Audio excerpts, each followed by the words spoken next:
Kasama ang ating professor ng Law and Litigation at isa pong litigation lawyer, convener na isang Bayan Coalition at spokesperson ng Trillion Peso March Movement.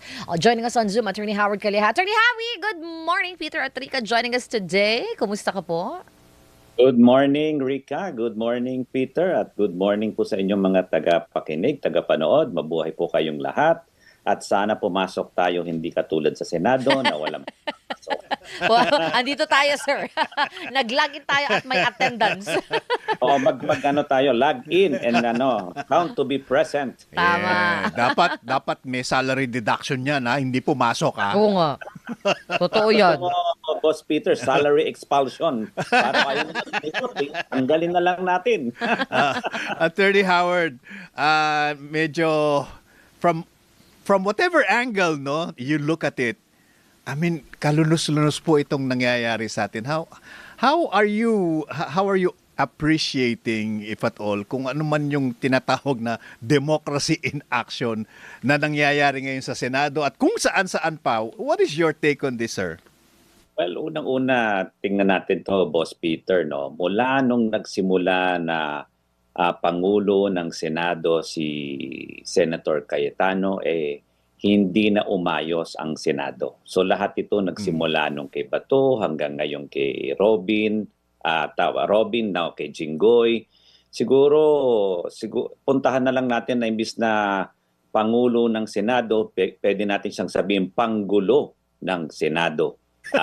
So ang mangyayari nito, it's that, from the sabi nila fighting for sovereignty, ngayon fighting for independence. Ang tanong ko, there's nothing political or there's nothing anti-independence if it is accountability.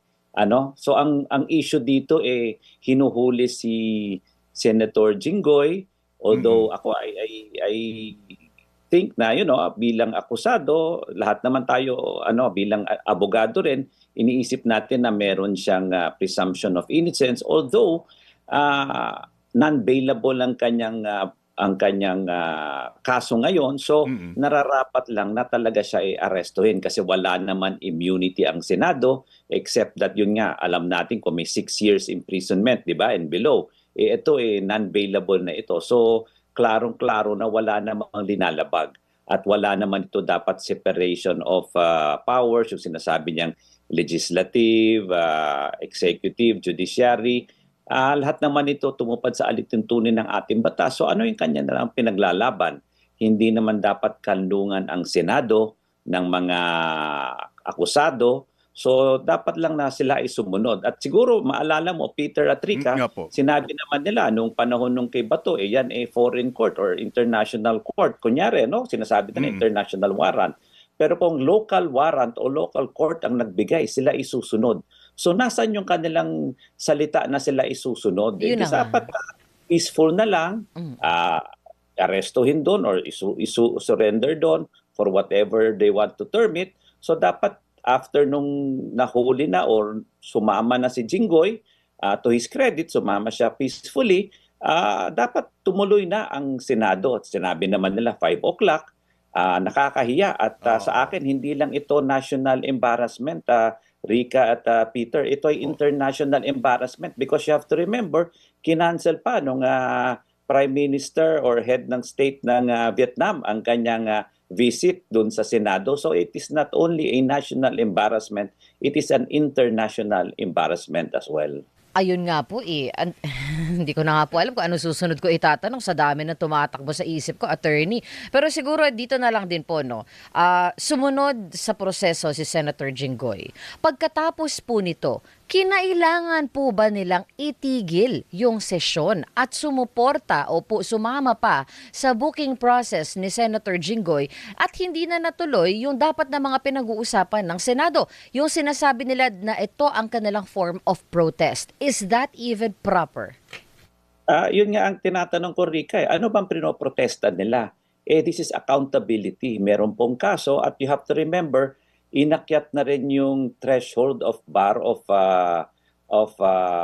probability, hindi lang yung high probability of conviction ang ginamit na dito, So ano ho ang pinoprotesta nila? Hindi naman ito against the Senate, as I said, it is accountability. Wala naman itong against the Senate. So ano bang independence o ano ba yung pinaglalaban nila? At tama ka, Rika, tama bang sumama sila sa booking process? Siya ba ay abogado ni Senator Jinggoy? I don't remember any other senator na sumama. So sa akin, after, as I said, after nung siya sinamahan ng CIDG at ni Secretary John Vic na lumabas ng Senado, dapat tumuloy na ang session. Dapat peaceful na yon at yun na po ang kumbaga end ng story. And siguro masyado lang madrama itong si Senate Pangulo Cayetano, no? Kaya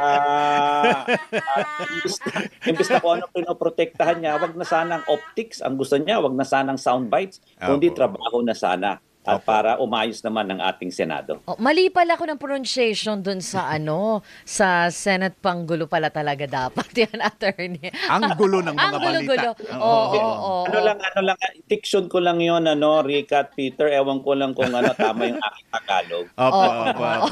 Attorney, narinig ninyo, nabasa ninyo yung statement o manifesto ni Senate President Alan Peter Cayetano kagabi, di ba? Na he's challenging the Senate to stay together, be united, and preserve the independence of the Senate.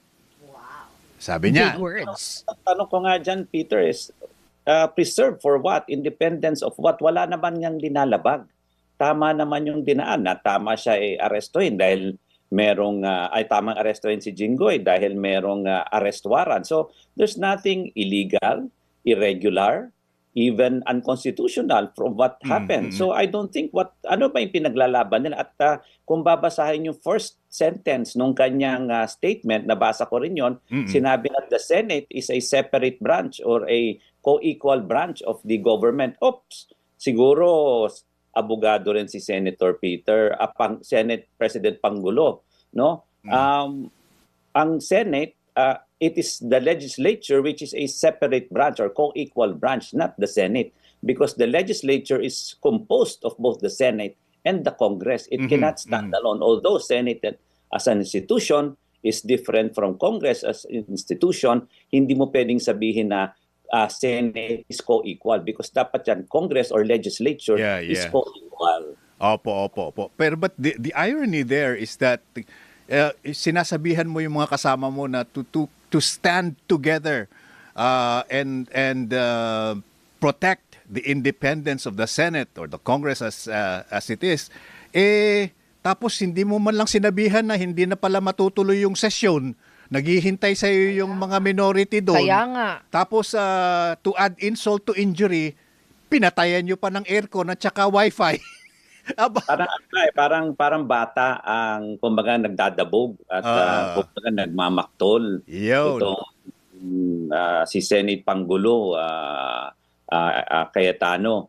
So ang sabi ko nga is again ano bang independence ang prinoprotektahan? Ano bang linabag? Ano ba ang prinoprotektahan ng Senado? Are we protecting the Senate or the senator? Kasi ang protection ng senator hindi naman yan absolute. Sabi ko nga, it is only 6 years penalty and kung ito ay in session. So in session, tama. 6 years, mali. Kasi more than 6 years. Kasi non-bailable na at pwedeng life imprisonment pa ang parataw nitong penalty na ito. So I think ano ba ang pinoprotektahan? Parang mali. Hindi dapat protektahan ang mga akusado. Lalo na kung ang akusasyon high crime. Katulad nito, plunder.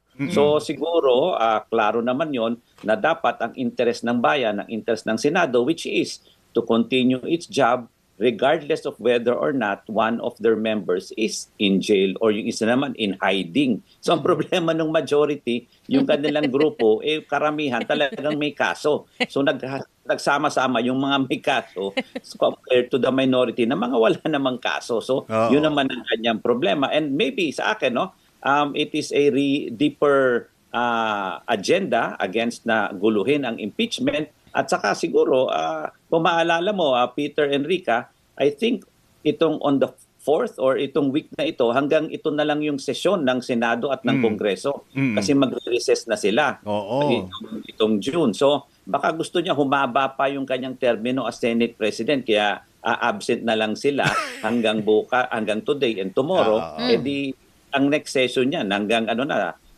July na, hindi na, wala na itong June. So, baka yun ang kanyang strategy to prolong at guluhin prolong his seat and then guluhin ang impeachment. Kasi nga, magugulo na yung impeachment pagka ganitong walang nagkakagulo ng quorum at nagkakagulo yung majority and minority. Sabi po nila, attorney, kanya-kanyang galawan yan ngayon no? Kanya-kanyang style para pahabain nga yung proseso nila para hindi sila matanggal sa posisyon. Pero baka abutan sila ng sinidi adjournment. O meron pa po bang ibang klase ng adjournment, attorney, wherein kung kunyari ilang araw na nasunod-sunod na walang nagiging sesyon, automatic hindi na magkakaroon o maa-adjourn na ang session ng Senado? May ganito po bang, can you explain the difference between adjournment and sinidi? Rika, kaya nga sinasabing sinidi, kailangan magkasamang nag-a-adjourn ng Congress at ng House. Hindi pwedeng mag-isa lang sila. Kumbaga, hindi pwedeng sabihin na ng Senado, ayaw na namin magka-hearing, mag-continue kayo na lang sa House. Hindi pwedeng ganon. Kailangan magkasabay. We have to remember, as I said, the legislature is composed of both the House and the Senate. So, dapat sabay silang mag-convene, sabay din silang mag-adjourn.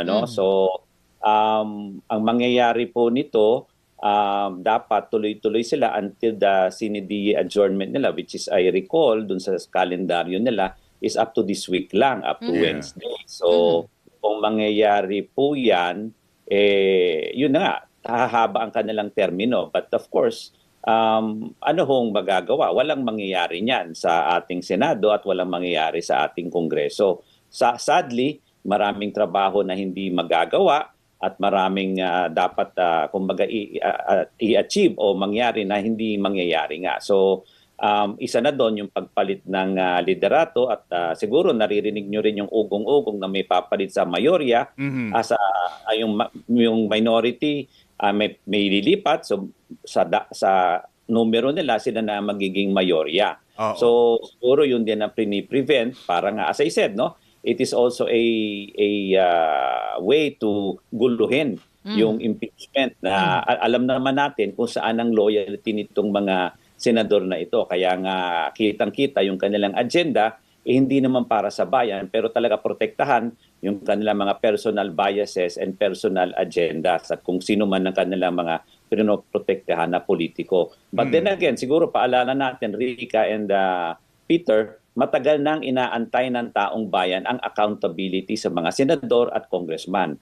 So ngayon naman na sinasabi natin na nandyan na, nagkakaroon ng accountability. So siguro naman, hindi rin naman tama na i-hold hostage ang Senado dahil lang po kumbaga nagkaroon ng accountability sa isang senador.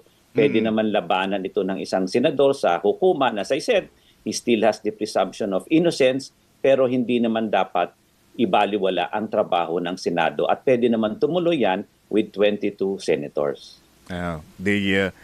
The state of politics nga po